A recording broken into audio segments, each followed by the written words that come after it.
नमस्कार दोस्तों, मेरा नाम है कमल सिंह और आप देख रहे हैं आपका अपना यूट्यूब चैनल साइंस डिस्कवरी और फैक्ट टीच चैनल, जहां हमेशा आपको मिलता है कुछ नया, कुछ रोचक और कुछ खास। दोस्तों, आज की ये जो वीडियो है वो भी बहुत ज़्यादा रोचक और बहुत ज़्यादा खास होने वाली है, क्योंकि आज की इस वीडियो में हम आपके साथ में शेयर करने वाले एक मीडिया पर्सन की रिपोर्ट, जिसके अंदर उन्होंने अफगानिस्तान के बॉर्डर पर जाकर वहाँ के लोगों के साथ में रहकर और एक डॉक्यूमेंट्री तैयार की, जिसके अंदर उन्होंने कई सारे वहाँ के राज उजागर किए हैं कि किस प्रकार से वहाँ की जो जनता है वो लगातार हेरोइन की एडिक्ट होती जा रही है, कैसे वहाँ पर छोटे छोटे बच्चे जो हैं वो हेरोइन के एडिक्ट होते जा रहे हैं, जिसकी वजह से चाइल्ड प्रोस्टिट्यूट, फिदाइन और इसी प्रकार के कई सारे क्राइम्स जो हैं वहाँ पर पैदा होते हैं। इन सभी चीज़ों को उजागर करने के लिए उन्होंने एक बच्चे का इंटरव्यू लिया है, जिसके अंदर उस बच्चे की जो गोपनीयता है उसका पूर्ण रूप से ध्यान रखा गया है। उसने अपने इंटरव्यू में बताया कि वो 9 साल की उम्र से हेरोइन जैसे ड्रग्स ले रहा है। दोस्तों, सोचने की बात यह है कि अगर कोई बच्चा 9 साल की उम्र में ही हेरोइन की लत का शिकार हो जाता है तो उसको खरीदने के लिए उसके पास में पैसा कहां से आता है। तो दोस्तों, उसने अपनी हेरोइन खरीदने के लिए जो पैसे की डिमांड है उसको किस तरह से वो पूरी करता है, और इस प्रकार की कई सारी जानकारियां इस वीडियो में आपको मिलने वाली। तो बने रहिए वीडियो के अंत तक और न्यू व्यूअर्स चैनल सब्सक्राइब जरूर कर लें, बेल आइकन को प्रेस करना बिल्कुल ना भूलें और इस वीडियो को अपने फ्रेंड्स के साथ जरूर शेयर करें। और ये वीडियो आपको कैसी लगी कमेंट करके जरूर बताएं। तो चलिए दोस्तों, बिना समय गवाए वीडियो स्टार्ट करें।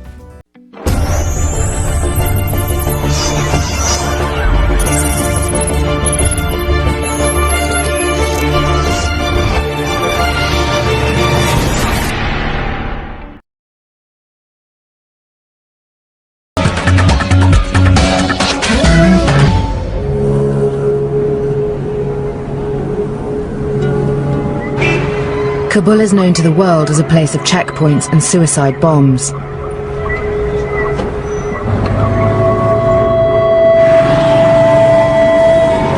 But it's a city with a hidden side. We're in West Kabul, in one of the poorest parts of the city, one of the highest rates of unemployment. I'd been told something was happening here that until recently was unknown in Kabul.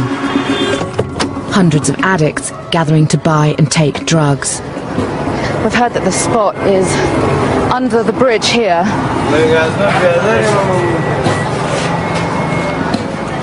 Salam. Right, this is the bridge.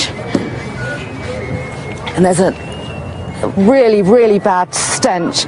It's a dried riverbed here, full of rubbish. Hello, Migira. Oh wow, look at this scene. There are a few hundred men here, crouched among the rubbish and looking at the floor. It's just full of needles, and you can see people using all around me. The men were happy to talk to me. They told me that over 600 addicts use drugs here every day, and there are over 20 spots like this throughout the city. Heroin. This gentleman here says everybody here is taking heroin. The UN estimates that 8% of the adult population has a drug problem, but the men told me of a new development. Every day, more and more young boys were turning up under the bridge, and they were all addicts. They called one boy over. Ibrahim is only 15. He'd been smoking heroin since he was 13. How many of your friends take drugs? Ibrahim says that 5 of his friends who are the same age as him, 15, are using drugs. He said he suffered from depression. Ibrahim says he started taking drugs because both his parents were killed 8 years ago in the war in bombings. Other boys arrived to speak to me. The stories they told were of lives and families torn apart by the war. Najib is 16 and started using heroin when he was just 12 years old. Najib says that most of his friends use drugs. Yeah, they start young, they start from 11 years old. Over the last 8 years, drug cartels have started to refine their vast opium poppy harvests into heroin, a more addictive and profitable drug. Now the Afghan street price for powder, as it's known, is the cheapest in the world. Some of the men under the bridge said that boys hang out on top of the bridge here. We met another young addict, 15-year-old Ali, who'd been using heroin for the past 2 years. Ali says he's bought his drugs and now he's going to go and do them somewhere else. Ali's mother was dead and his father had fled to Iran. He took me to where he was now sleeping rough, in a little park on a traffic island.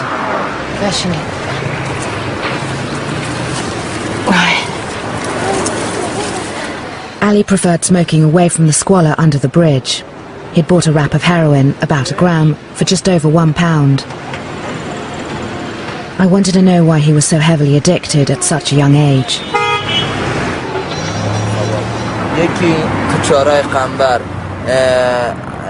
First he'd witnessed a suicide bomb in Kabul, then he went to stay with relatives in the countryside. He says while he was there, the Americans bombed his village and dozens of people died. He saw bodies scattered everywhere. And he and other villagers had to pick up the bits of body and put them in plastic bags. Ali said the war in Afghanistan breaks his heart. He says, I'd rather not live than live through this war. Sometimes I just want to kill myself. The psychological damage of the war and the flood of cheap heroin have contributed to addiction rates doubling in the last 5 years. We were told that the problem was so severe among the child population that some were taking desperate measures to fund their habits. One child agreed to meet us at a safe house and asked for his identity not to be revealed. Mukhtar is 13 years old and started taking heroin after his parents were killed by shelling in the city. He explained how he came into contact with the drug. From the age of 8 years old, he used to be paid money by drug addicts to guard them when they were doing their drugs. He started to smoke when he was 9, and soon he was struggling to feed his habit. Mukhtar, how do you earn the money for drugs? He pays for heroin by working as a child prostitute. Mukhtar says there's a man who looks after me. I stay with him at night, and that's how I get money for drugs. At 9 years old, did you know what was happening to you? Did you know what sex was? Mukhtar said he'd learnt about prostitution from other users. He says that children are selling their bodies here because there are no jobs, there's no work, many of them addicted. What would happen to you if people knew? He told me that homosexual relationships and prostitution are taboo in Afghanistan. They're looked upon very badly, and if you're caught, you could be shot dead.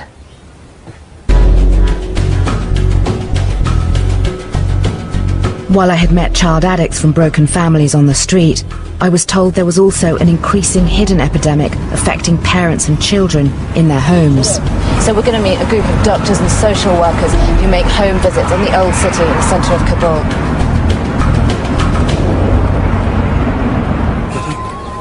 In this deeply conservative society, drug addiction is seen as a dishonour. Salam alaikum. So the Najat medical team have to visit families who are too ashamed to seek help. Dr. Shinkai, shama mibinin ke I asked Dr. Shinkai Minawal how bad the drug situation was among families here. In this area, there are about 130,000 families, and she says that 60% of them are addicted to drugs here. Dr. Shinkai said many men had picked up their addictions working in neighbouring Iran and Pakistan. The men use drugs as a stimulant to help them work longer hours. We've just arrived to the first family we're visiting. In the last few years, workers have started to return home, bringing their habits with them. Karim's husband was one of them. He'd now passed on his addiction to his entire family.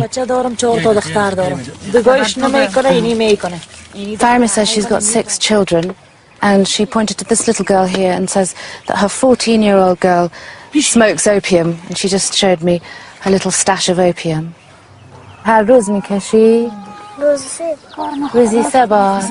Farima says she smokes opium every day, 3 times a day. According to the UN, half of all drug users in Afghanistan give opium to their children. Everybody stopped talking now because somebody's at the door outside, and they've become very nervous.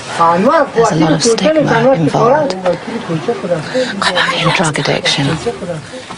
We've been told we have to stop filming, we have to leave, we've got to put the camera down now.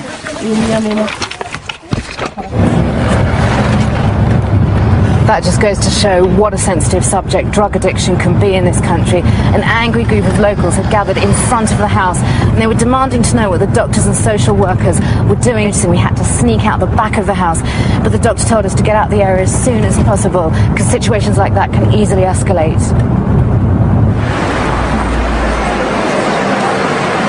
We just spoke to the doctors and they told us that they've made it back here to the centre. Dr.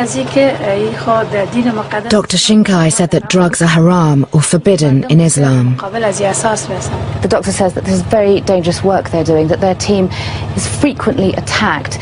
They've had stones thrown at them and they've even been beaten up. She said more and more children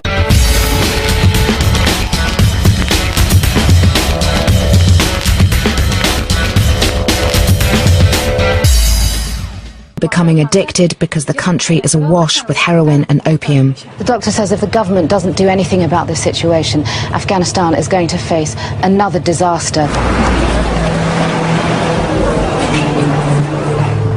I was about to discover another reason why drug addiction is destroying Afghanistan's children. Hundreds of thousands of Afghans have had to flee their homes because of fighting in the south of the country. Many have come here to Kabul and are living in makeshift shanty towns scattered across the city.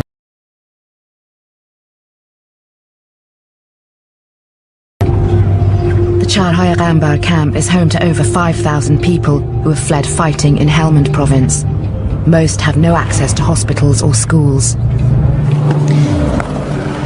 I'm going to meet a man from a charity called Ashiana that provides basic services for the refugee camp, and he's going to take me in and introduce me to some families. Salam alaikum. Salam alaikum. Name man Rami to has.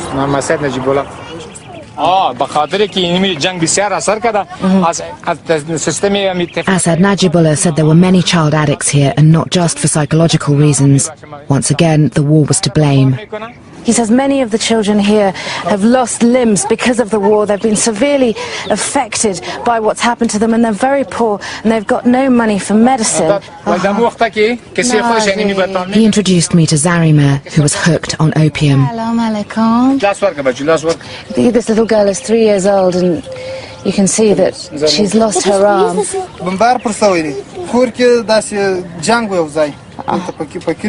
Her brother told me that their village had been attacked. There was fighting between the insurgents and the government, and then all of a sudden everything in sight was bombed. They didn't care whether they were enemy or not. They bombed all the civilians, and that's when his little sister lost her arm.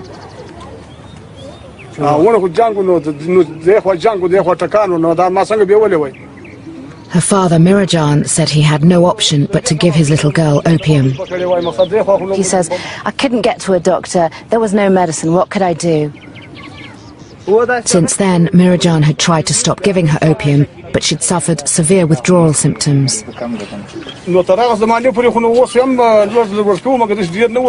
I asked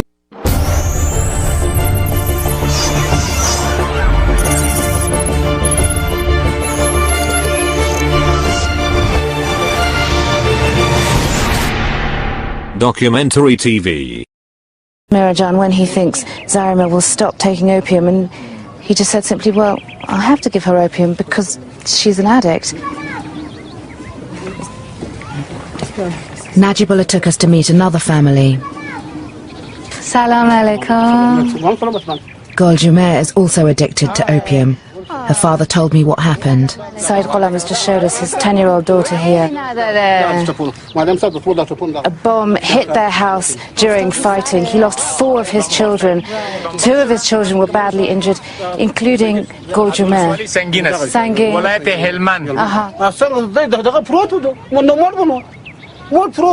There had been no doctors in the village to help. This little girl's arm wasn't completely amputated, and there was a local man in the village that knew something of medicine, who had to amputate her arm, and you can imagine the pain she must have been in. That had happened 2 years ago, and she was still in pain. Now opium was part of her daily life. He says that he doesn't have much money, but he still has to give his daughter opium, and he says that opium is much cheaper than a painkiller that you get in a chemist. And he says you just need a tiny little bit of opium to ease the pain. It's very strong. The families I met were left to fend for themselves. Government doctors rarely come to the camp, and too few aid agencies are equipped to deal with child addicts. I wanted to find out the extent of drug use outside the capital. We headed 300 miles north to Badakhshan, one of the most remote and poorest areas of Afghanistan. You can see just how isolated this area is. In the last 5 hours we've been driving. We've only passed a couple of cars. Every now and again you can see a village dotted in the mountains. And for 6 months a year, most of this area is completely cut off from the outside world when it snows during winter. Criminal cartels, insurgent groups and corrupt government officials reportedly smuggle a quarter of all Afghan heroin through these valleys into neighbouring countries. The province also used to be one of the main opium poppy growing areas until an attempted eradication campaign. We went to a former opium farming village, Razrak, to find out what had happened since then. Salam alaikum. خوشحال شدم. رامیتا هستم. سلام علیکم. مشکلات بزرگ چی ان اینجا؟ Chief Dwabeg told me there were 400 people in his village, and now all of them used opium. He says we've got so many problems in this village, but our biggest problem is drugs. We've got so many villagers who are addicted. Men, women, and even the children of our village are all addicted to drugs. We were taken to meet a family. Salam alaikum. Salam alaikum. Naam man Ramita hast. Talib Shah and his wife Mary Nagar told me out of their 6 children, 3 of them were opium addicts. 11-year-old Sangin Mamad had been smoking the drug since he was 3 years old. As soon as his dad said, it's time to smoke, he jumped up, he knew exactly what to do. He just put his head on the pillow and he lay down here, and he's just waiting for his dad to give him opium. Talib Shah explained his son has to smoke 3 times a day, otherwise he suffers from painful withdrawal symptoms.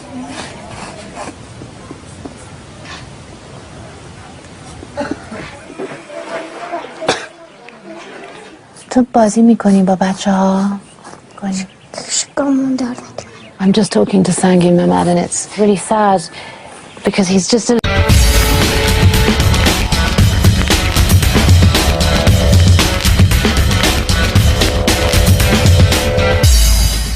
little boy, but he's just out of it. He's talking to me in a whisper, you just saw, and he says that when he doesn't smoke, he feels real pain. And I asked him, do you ever go out and play with the kids, play with other kids? And he said, no, I'm just in pain.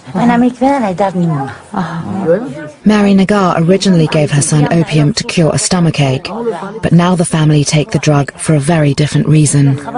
Mary Nagar says there's not enough food to feed the whole family, and when you smoke opium, you lose your appetite.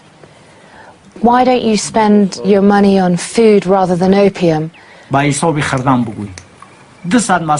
Talib Shah said food was more expensive than opium. Naan to feed the whole family for a day costs about £3, but to buy about this much opium, which lasts a day, costs about £2.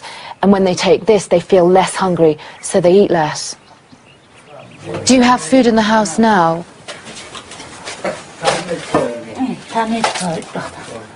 Mary Nagar just brought me over to show me what food they've got to eat tonight. There's this flask of tea and just these 2 pieces of dried old bread. And this is to feed 9 people in this family. Mary Nagar saying this bread is all we've got. We've got nothing. No meat, no fruit, no vegetables. Hichi, nothing. Outside, Dwabeg said they used to make enough money from growing opium to buy food. But since the government destroyed their opium crops, they had lost their livelihoods. Along with not being able to provide themselves with food, he said they no longer could afford basic medicine. Opium here is the answer to everything. They rely on drug dealers that come round from village to village, he says, selling the drugs, and they service the whole area. Jawabek said what worried him the most was the rising number of child addicts in the village. The chief said it will be a disaster if the children of the village are not treated for drug addiction.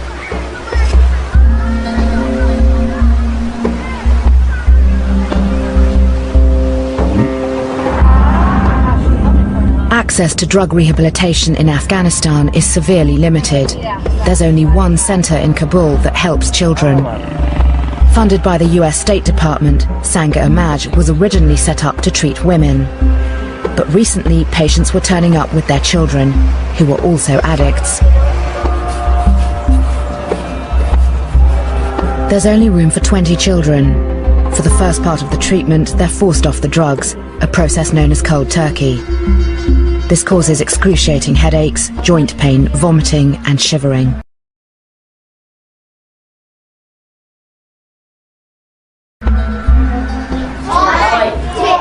I was taken to see a new arrival, 9-year-old Qalandar.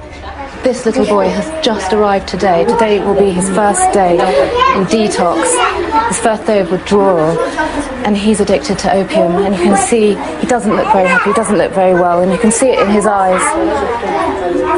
The children here were at varying stages of their 45-day treatment. Most of them were from poor families whose parents had heard of the centre through word of mouth. چند سالشونه؟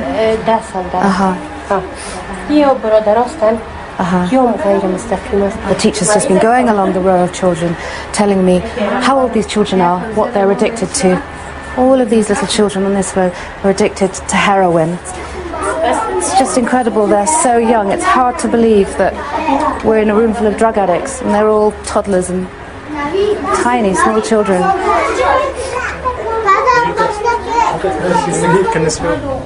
I spoke to some of the children about their experience. These little boys are in detox right now. It's only their third day. I asked 5-year-old Yahya if he knew why he was here. Yahya said that I'm here to kick the habit because I'm on powder. He means heroin. Rahula explained why his little brother had been taught to smoke heroin. He says that he was given it because he had toothache. He says that his addiction got so bad that he'd cry when he didn't have it and he'd start chewing old bags of heroin. 12-year-old Chaman became addicted by inhaling her father's heroin smoke. I asked her if giving up was hard and she said, it was really hard. It took a week and the whole of my body burnt and ached.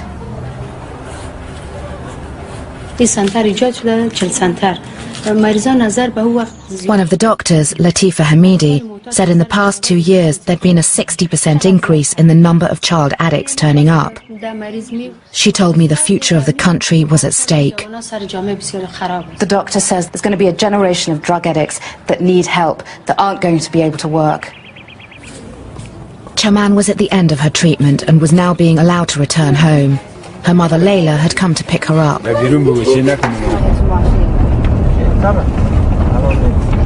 You can see that Chaman is smiling now. She was crying when she left the centre. That's because she's just found out that her father's not home.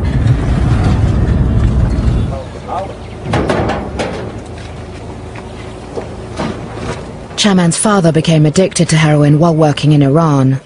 When he smoked at home, drug dependency spread through the family. Even Chaman's 1.5-year-old brother was affected. Layla told me Chaman had already completed rehab once before, but it had failed. She went, first of all, when the whole family went, but she was affected by it yet again when Layla's husband returned. Chaman and her family appear to be stuck in a vicious cycle. They know that when the father returns, they'll become addicts again.